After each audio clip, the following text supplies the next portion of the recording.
I'm Ben Woodruff, and I'm here today with Maddie the Harris Hawk.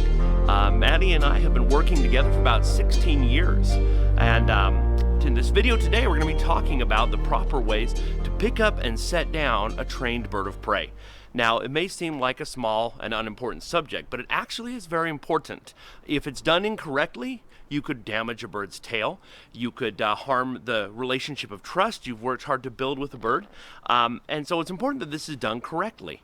Now, falconry is practiced all over the world. And there's always different views and opinions on how to do it. But we're going to show you the basics here. And these apply to hawks, falcons, owls, eagles, kites, all different birds of prey. These principles apply to.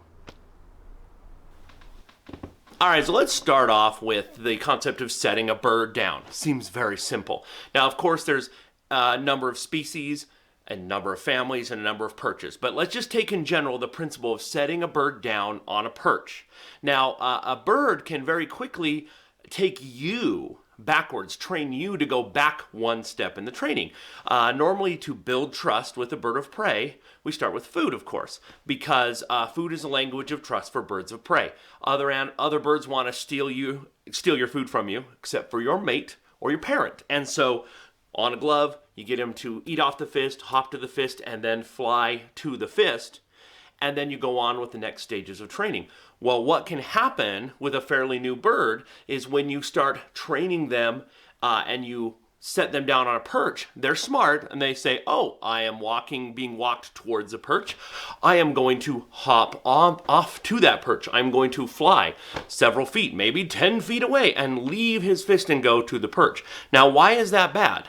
It doesn't have to be bad, but what can happen is in the field, a bird can use that as a way, hey, if I leave his fist and just go and land somewhere, he'll call me back for food. So what I like to do is if I have a bird, especially in the early stages of training, and they're smart enough to try to hop to the perch before we reach it, is I will turn my back to the perch, the last 10 feet, walk backwards to the perch, turn them around, and set them down. That way they are not going backwards one step in training. Now, typically when you are about to set a bird down on a perch of any kind, we back them up on the perch, and we let the back of their ankles there touch the perch, and they know to just take a step backwards very easily. Now, the dangerous part about this is as you are moving into the perch, the tail may smash into the perch itself and can damage the perch. I've seen it time after time. I've seen it with inexperienced falconers. I've seen it with zoo education programs, and there's a couple of tricks to do it. When you are first learning how to properly set down a bird, or when your bird is new, what you may want to do is to stick your hand, your ungloved hand behind the tail, and as you approach the perch, physically lift up the tail so there's no way it can get damaged. Then let the ankles touch the back of the perch and they will step right back. Now eventually, with enough experience, both when the bird is experienced enough and when you are experienced enough, then you simply, as you make that motion and get your bird right next to the perch, you simply rock your gloved hand forward just a little bit.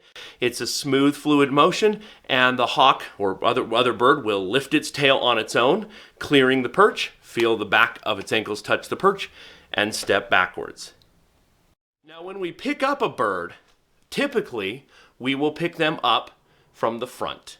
Now, to do that, an experienced bird simply knows that if you just put your fist, your gloved hand in front of them, that they should just step up. Some birds that are excited will even hop directly up. But if it's a new bird, you may have to brush your glove up against their chest in a downward motion so they feel, oh, I need to take a step up.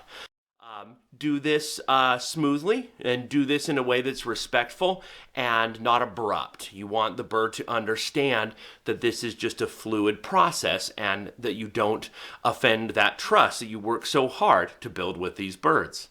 Every bird is an individual. Each bird will have its own mentality and its own little quirks. And you'll always find exceptions to the rules of these basics we've talked about. One thing though, most owls I have found have a very difficult time with the concept of getting up from the front. So most owls, I will get up from behind. Now this is true of other birds too. Most birds of prey, you can pick them up from behind.